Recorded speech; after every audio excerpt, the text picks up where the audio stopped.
os sábios deste mundo, mas é lá que resolve todas as coisas, amém? Bom, hoje eu vou falar sobre um assunto que está muito ligado com a Igreja do Evangelho Quadrangular.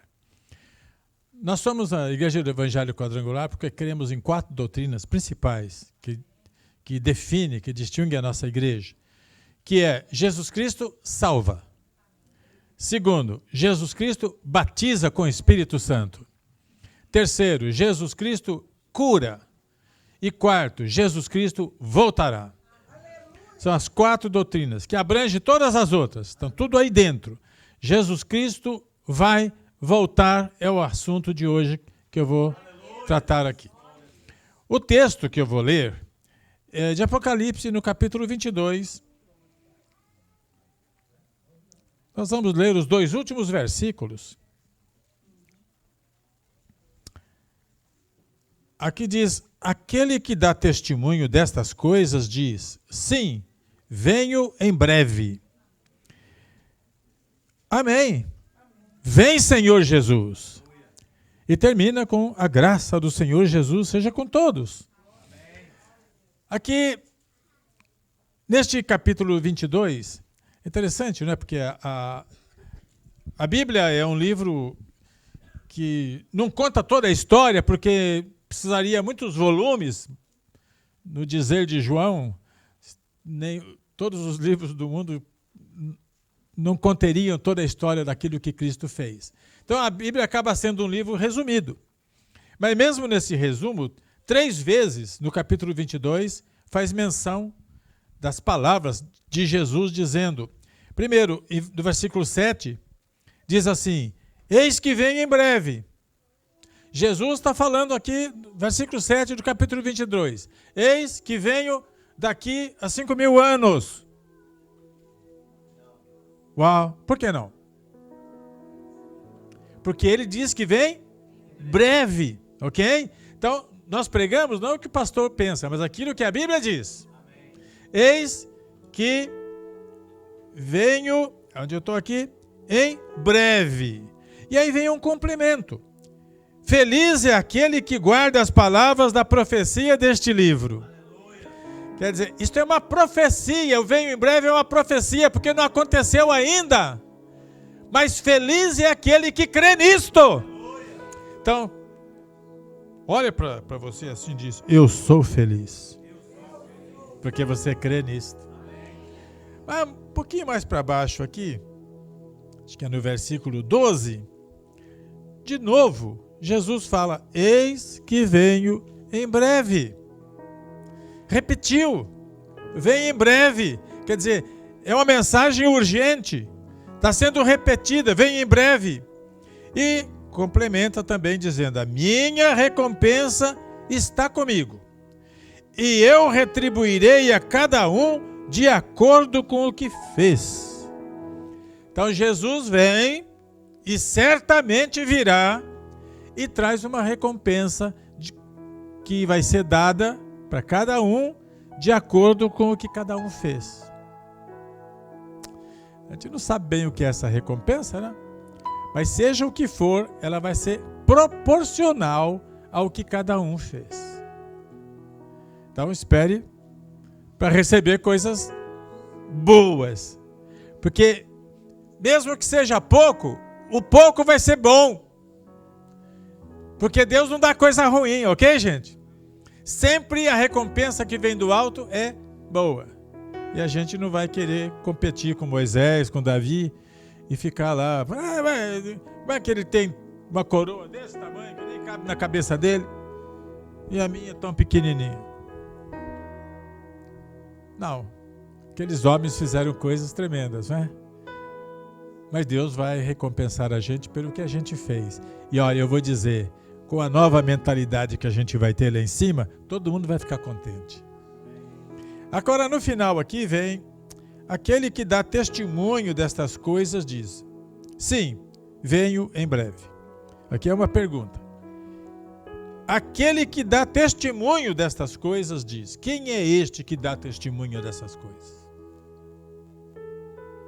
Quem é? Aí a gente vem aqui no versículo 16, então ele se identifica. Eu, Jesus, enviei o meu anjo para dar a vocês este testemunho. Então, aquele que dá testemunho dessas coisas não é outro, senão o próprio Jesus Cristo. É Ele, e a palavra dele é fiel.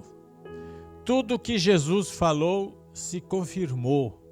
Nada do que ele disse caiu por terra. E aí tem essa palavra, uma promessa grande, tremenda, que é que ele vai voltar. Quem crê que Jesus vai voltar, levante a mão, bate palma, glorifique a Deus. Aleluia, aleluia. E é interessante que quando ele fala aqui no fim, sim, venho em breve, imediatamente o apóstolo João, que recebeu todas essas palavras quando ele estava em espírito lá no céu, que ele foi levado em espírito, quando ele ouve essa palavra, ele diz aquilo que é a voz da igreja. Ora vem, Senhor Jesus. Vem, Senhor Jesus. Numa outra versão, é uma expressão que em grego significa Maranata. Então, eu vou ler aqui o que Jesus falou e vocês vão responder Maranata. Ok? Então vem aqui. Aquele que dá testemunho destas coisas diz: sim, venho em breve. É isto que está escrito aqui, gente. Jesus falou: eu vou voltar em breve. Logo eu estou voltando. E a igreja diz Maranata, ou seja, a igreja quer que Jesus venha. É um anseio da igreja. Porque, gente, nós podemos viver muitos anos neste planeta aqui. Mas eu já ouvi falar de muitos que quando passa dos 90, vão chegando nos 100, eles começam a enjoar de viver aqui. Eles começam a querer morrer. Às vezes nem está doente, está com saúde, mas está cansado disso aqui. Você quer morrer. Por quê? Todo crente sabe que tem um lugar melhor para viver do que aqui. Todos sabem. Só que a gente tem aquele negócio de querer ficar por aqui mesmo, né? Que é o instinto de vida que Deus colocou para nós aqui nessa terra. Tem até aquela história que eu conto de vez em quando, dos dois moços crentes, né? Muito crentes mesmo, que participavam de tudo da igreja, e eles gostavam muito de futebol. Um era cruzeirense e o outro atleticano. Aí vai dar problema no céu, né? Mas eles gostavam muito de futebol. E eles então questionavam: mas escuta, a gente vai para o céu, é só ficar tocando harpa lá? Será que tem futebol lá? Pra gente jogar, correr, fazer gol? Aí eles falaram: eu não sei, mas então combinaram lá. Se a gente morrer conta pro outro como é que é lá. Não passou muito, um deles foi para as mansões celestiais. E aí ficou lá, o outro ficou aqui. Aí um certo dia o sujeito estava dormindo lá e veio o outro lá e apareceu. Tenho uma boa notícia para você. Tem futebol no céu. Já joguei lá. E lá é diferente. É tudo gramadinho. O juiz entra em campo, ninguém xinga a mãe dele. Lá é tudo bom. A torcida torce para os dois times.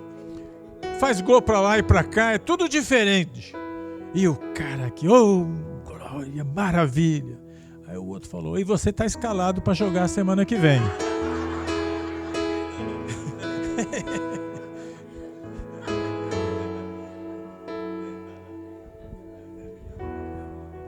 Mas o céu é um lugar maravilhoso, que é a nossa morada eterna, gente. Jesus disse que ia nos preparar um lugar.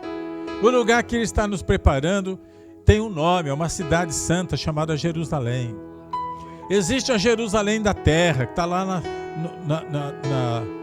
em Israel. A gente vai lá, é uma cidade linda, vale a pena ir lá passear. Quem tem dinheiro e documento, eu recomendo. Vai, é bom, você volta com uma visão mudada. É uma coisa espetacular. E se tiver muito aqui que quer ir, eu formo um grupo e nós vamos juntos, ok? Já fomos uma vez, você vai de novo, Iraci? É coisa linda. Agora, mas existe uma Jerusalém nova que está construída e que um dia vai descer e vai substituir a lua. Ela vai ficar aqui no céu. Só que a lua é redonda e a nova Jerusalém é quadrangular. E todo mundo que vai para lá, assembleiano, metodista, tal, vai ter que ser quadrangular para morar lá. A Bíblia fala que a cidade é quadrangular. É enorme, gente, é enorme a cidade de Jerusalém. Deus preparou, sabe para quê? Para a gente morar lá. Vai ser um lugar de delícia, um lugar maravilhoso, um lugar tremendo. Todo o cristão deseja ir para lá. Sabe por quê? Vou falar para vocês. Quem é que habita aqui dentro de nós? Da onde ele veio? Ele tem saudade do céu. Então ele quer voltar. Ok? Então está dentro de nós. Por isso que a gente, sem conhecer, a gente tem desejo de ir. Mas ninguém quer morrer. Mas não precisa querer. De um jeito ou de outro, nós vamos. Alguns nem vão morrer. Jesus vem, vocês estão vivos, para tudo já arrebatado, coisa maravilhosa. Agora, Jesus vem. Eu quero falar com vocês o seguinte, nós precisamos ficar alerta sobre a vinda de Jesus.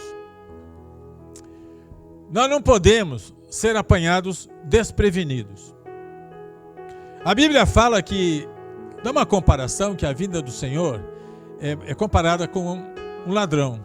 Vocês já viram o ladrão avisar o dono da casa? Ele manda um text message. Hoje, às 2 da madrugada, eu vou assaltar a tua casa. Alguém faz isso? O ladrão faz isso? Não, ele chega de surpresa. Nossa, quando eu morava em São Caetano, 2 vezes aconteceu isso comigo. Tinha garagem lá, saí, quando eu fui entrar no carro, o ladrão foi e não me avisou que ia roubar o rádio do meu carro. Pois é, ladrão é assim, ele não avisa. A vinda do Senhor é comparada a este fenômeno, ou seja, é de surpresa. É de surpresa. Mas o que a Bíblia fala é que para nós, que temos o Espírito Santo de Deus, que temos o alerta da palavra de Deus, nós não seremos apanhados de surpresa. Porque o Espírito está aqui dentro e ele tem contato com o Pai diretamente. E ele vai avisando. Alguns avisos, alguns sinais já estão registrados na Bíblia. O mundo aí fora vai ser apanhado de surpresa porque eles não conhecem a Bíblia, não lê a Bíblia. E se lê, não acredita. Mas nós somos bem-aventurados, porque a palavra de Deus diz: bem-aventurado aqueles que guardarem as palavras deste livro. Então nós somos felizes, bem-aventurados, temos um privilégio. Tem os sinais. E esses sinais, que fala muito em Mateus capítulo 24, diz no versículo 7, sinal, nação contra nação, reino contra reino, fomes e terremotos. São sinais. Sinais significa o quê? Está indicando que quando essas coisas acontecerem, ele logo vai voltar. Existe uma questão aí que muitos questionam, não é? Porque eis que cedo venho, eis que logo voltarei. Mas já passaram 2000 anos e ele não voltou. 2000 anos, 20 séculos e ele não voltou. Mas eu volto eu vou repetir outra vez aqui. As pessoas não conhecem a palavra de Deus e por isso fazem questões tolas, ignorantes. Por quê? Porque a Bíblia diz que um dia para Deus é como 1000 anos, 1000 anos como um dia. Então, faz 2 dias que Jesus falou: eu vou voltar logo. No calendário divino. Para nós, 2000 anos, 20 séculos, quantas coisas já mudaram. Mas a palavra de Deus não muda e persiste. Eis que logo voltarei. Então, isto é líquido e certo. Nenhuma das promessas de Deus, nenhuma falhou. Por que alguém vai pensar que esta vai falhar? Ele vai voltar. E a igreja diz: Maranata, vem Senhor Jesus. Maranata, vem Senhor Jesus. E agora Jesus, com estes sinais, ele falou: mas isso é apenas o início das dores. Isso é apenas o começo, é o princípio. Agora, eu pergunto aqui, alguém já ouviu falar desse negócio de guerra de nação contra nação, reino contra reino, fome, terremoto? Todo dia. Do noticiário, televisão, jornal, revista, tá aí, tá repleto. Então a gente pensa, mas esse mundo está todo atrapalhado. Jesus falou, é apenas o começo das dores. Depois ele vai falando mais, ele fala, virão falsos cristos, guerras, rumores de guerra, mas ele diz, mas ainda não é o fim. Quando a gente abre as páginas de jornais e revistas e noticiário de televisão, é impossível não ouvir falar de atos de terrorismo, de guerras, de ameaças de guerras. A Coreia do Norte soltando esses foguetes aí, ameaçando nossa pátria aqui, Estados Unidos. O Irã fazendo lá também, com a ajuda desse país aqui. Olha, gente, guerra na Síria o tempo todo. Nós estamos vivendo os tempos difíceis, sinais da volta do Senhor. A volta do Senhor. Aí no versículo 9 ele fala mais. Ele diz, vai ter perseguições. Vocês já ouviram falar de crente ser perseguido? Nós ainda não ouvimos tanto isso porque a imprensa não comenta muito isso. Mas os cristãos, as revistas cristãs mostram muito isso, perseguições de missionários em várias partes deste mundo. Não só perseguições, eles são mortos, martirizados. Escândalos, traições e ódio. Falsos profetas enganarão a muitos. O amor de muitos vai se esfriar. Quem permanecer até o fim será salvo. E o evangelho será pregado no mundo todo. Estes são os, vamos dizer assim, os últimos sinais que nós temos que estar observando, atentos aos acontecimentos do mundo. Igreja, estas coisas já estão acontecendo. Perseguições, martírio, escândalos. Nossa, escândalo a gente vê muito. Traição, crente que trai crente, irmão que trai irmão. Ódio. Falsos profetas, cheio por aí, que vão enganar a muitos. E por causa dessas coisas, o amor de muitos cristãos vai esfriar. Mas aí diz, mas aquele que o amor não esfria, aquele que vence tudo isso e perseverar até o fim, este será salvo. Então nossa salvação está garantida na nossa perseverança. Ele não pode abandonar, desistir quando vem as lutas. Você sabe que quando vem luta, quando vem encrenca, serve para aprimorar, fortalecer nossa fé. Da gente passar a ter confiança que o Deus que nós cremos nos dá força para a gente ir em frente, mesmo no meio da tribulação.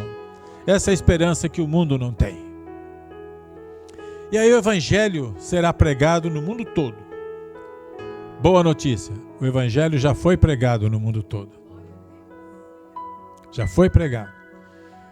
Estes jovens com uma missão, conhecida como Jocum, fez um projeto de ir pregar o evangelho no mundo todo, e eles concluíram esse projeto já há alguns anos.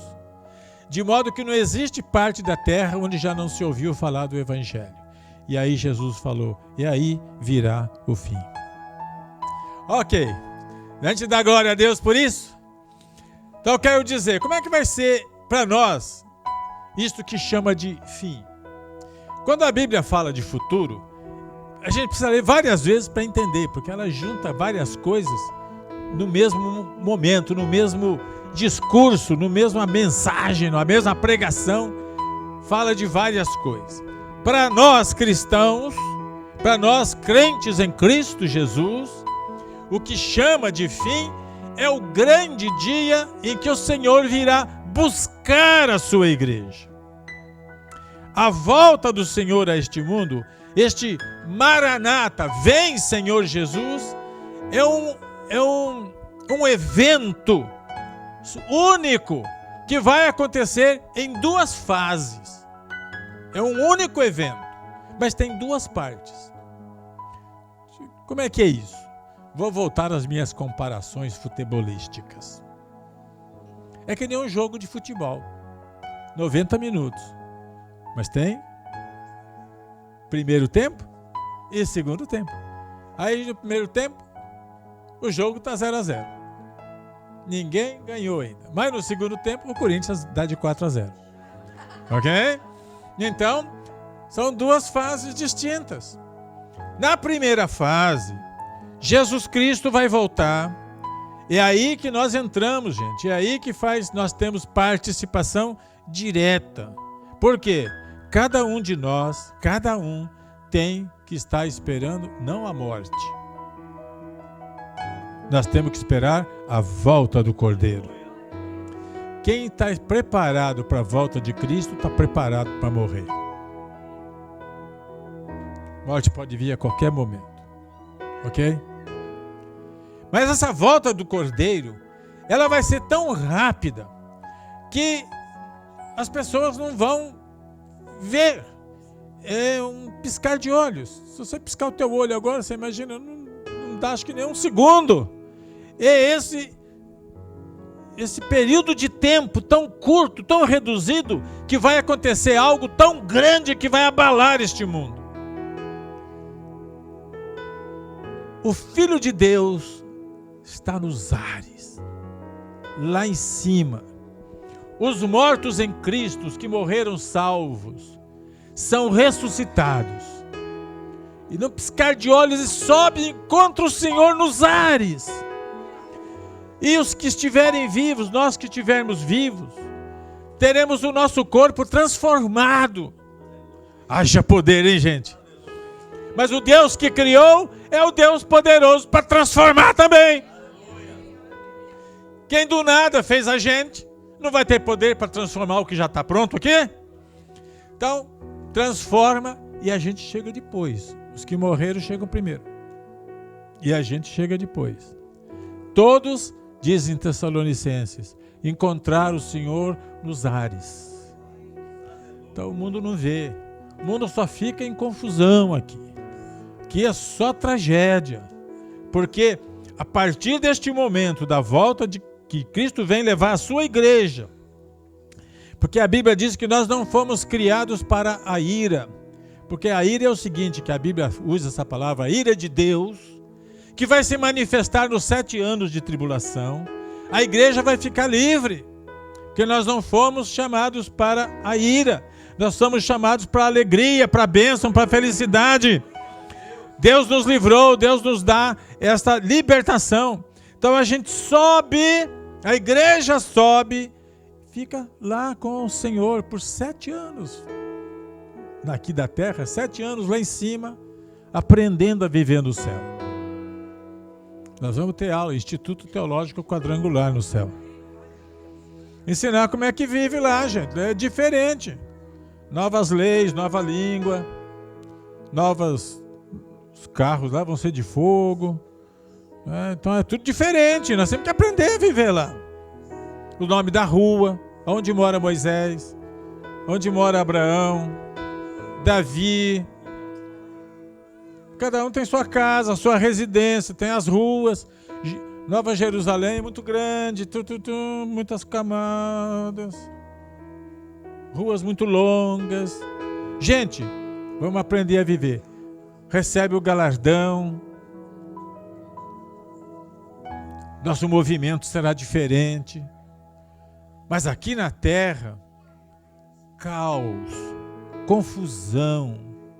De repente começa a cair estrela do céu, o sol fica escuro, a lua perde o seu brilho, vem praga que vai destruir muita parte da vegetação, os rios vão mudar o seu curso, o mar vai mudar, vai passar ficar onde hoje é deserto, e onde hoje está cheio de água vai se transformar em deserto.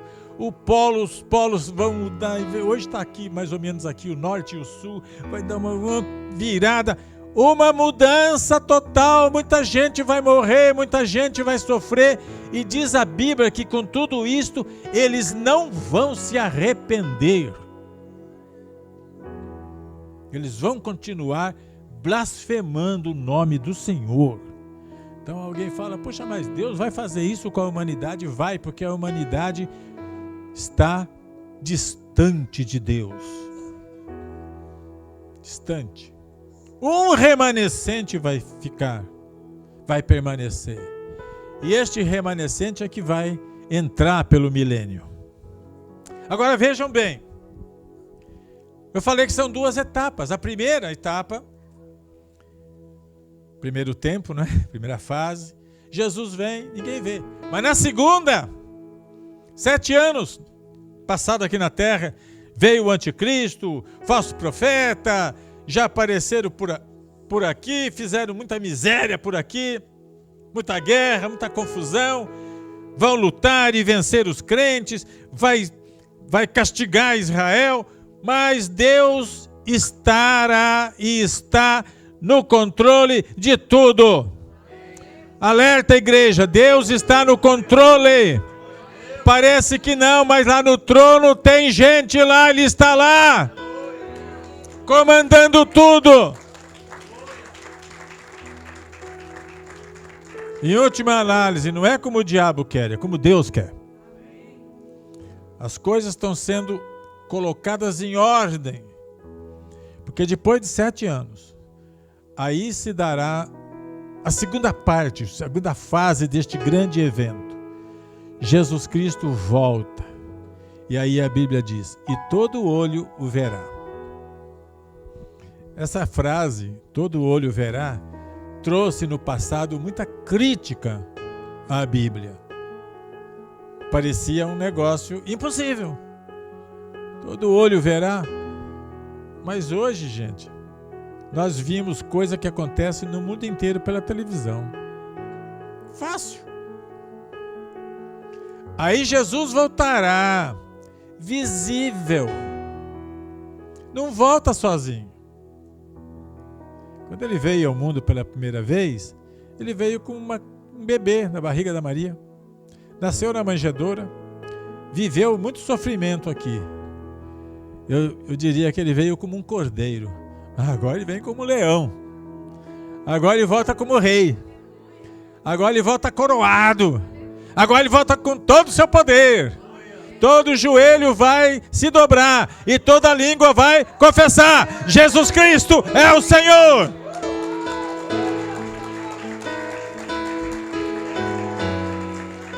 O Cordeiro de Deus, o Leão de Judá, tudo na mesma pessoa, a resplandecente estrela da manhã, vai voltar. Sabe quem vem com ele? Todos os anjos. Imagina o céu aí, vai encher de anjos, gente. Tudo descendo. E além dos anjos, nós também.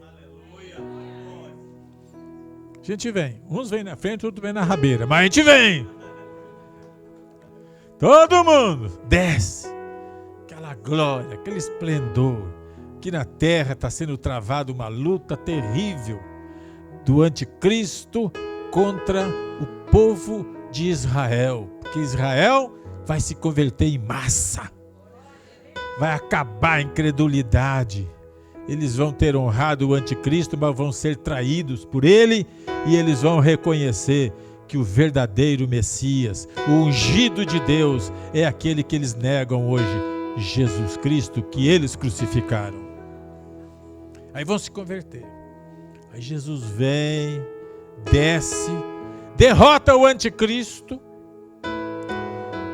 pega o anticristo, que é a besta, o falso profeta, já pega eles e já joga logo no lago de fogo, que é o destino final deles. O diabo ainda não é o fim dele ainda. Jesus pega, manda os anjos poderosos trancar o diabo por 1000 anos. Ele fica prisioneiro. E nestes 1000 anos, Jesus Cristo, com a nossa ajuda, vai reinar sobre este mundo. Aí o mundo vai conhecer o que é um reino de justiça, o que é um reino de paz, o que é um reino de prosperidade. A terra estará purificada, o mundo estará com outra, não é geografia, como é que fala? Topografia, né? Mudança, vai ficar mais bonito do que já é. E neste lugar nós estaremos participando, ajudando a fortalecer o reino de Cristo. Porque sabe o que acontece? Deixa eu encurtar a história. Depois de 1000 anos, com toda a coisa boa que será feita, com prosperidade, a Bíblia diz que no milênio não haverá gente pobre, não haverá fome. As pessoas vão morrer com muitos anos. Diz que quem morrer com 100 anos de idade é porque fez pecado muito grave. E vai morrer jovem, diz. Com 100 anos é jovem. Porque a alimentação será boa. As enfermidades quase que não vão surgir. O médico vai perder emprego, gente. Mas não precisa. Mas mesmo assim, quando o diabo for solto, após 1000 anos, ele vai sair, cochichar lá, vamos usar os países de agora, vai lá na China e começa a falar no ouvido do chinês lá. Escuta, esse cara aí, Jesus, está há 1000 anos no poder, ninguém tira ele, que negócio é esse? Está na hora de mudar. Aí vai lá no ouvido do japonês e fala a mesma coisa, vai no ouvido do russo, vai no ouvido do Temer e fala, olha aí, precisa tirar esse cara daí, está 1000 anos. E eles vão dar crédito e vão se revoltar contra Jesus. E vai formar um grande exército, porque estão tentando mudar, é o diabo em ação. Mas a Bíblia fala que, assim, versículo só, que Jesus o venceu com o assopro da sua boca. E aí começa aquilo que a gente chama de eternidade. Eternidade. Eu quero estar lá. Você quer também? Então, vivamos persistentemente. Não deixe a sua fé se abalar por coisa alguma que acontecer. Vale a pena confiar em Deus. Este mundo não é o nosso lugar. Nós aqui somos cidadão americano, temos green card, mas no céu nós somos cidadão de nascimento lá, na Nova Jerusalém. Nosso nome está registrado. Por direito, nós somos cidadão do céu. No dia que você se entregou para Jesus, teu nome foi escrito lá. Então nós somos do céu. Aqui nós somos peregrinos. Por mais tempo que a gente viva aqui, somos peregrinos, passa logo. E é isto, gente, que nós precisamos ter na nossa mente e no nosso coração. Jesus está voltando. Vamos crer nisso, vamos confiar e vamos agradecer a Deus pela nossa grande salvação. Louvado seja o nome dele para sempre. Aleluia, glória ao nosso Deus. É interessante que a volta de Jesus, quando ele vier na segunda fase, a Bíblia fala onde vai ser, onde que ele vai pôr os pés. Quem já foi em Jerusalém sabe que a gente vai lá no Monte das Oliveiras, e naquele monte que fica em frente de Jerusalém, um monte elevado assim, mas um pouco mais para baixo ali, é o lugar onde ele sofreu, tem um vale, e depois a cidade de Jerusalém que fica no alto, assim, vai subindo. Jesus vai, a Bíblia diz em Zacarias, vai colocar os seus pés no Monte das Oliveiras. É o lugar onde ele vai descer do céu. E a Bíblia diz que quando ele pisar ali, o monte vai se abrir. Parte leste e oeste. Você lendo o livro de Zacarias, lá nos últimos capítulos, vocês vão ver isso. E ali vai brotar rios. Gente, desde que Jesus descer, desde o primeiro momento, ele já começa a transmitir bênção para todo mundo. É ali. Se você for para Jerusalém, quando você estiver andando pelo monte ali, você fala, é aqui que o meu Senhor vai descer. É aqui o lugar de onde ele vai começar a olhar, abençoar Jerusalém e abençoar a terra. Porque toda a terra, não só Israel, vai ser abençoada por Deus. Seja bendito o nome do Senhor. Deus tem um plano, Deus tem um projeto. O diabo quis atrapalhar, mas no fim de tudo, Deus prevalecerá. Vamos ficar em pé.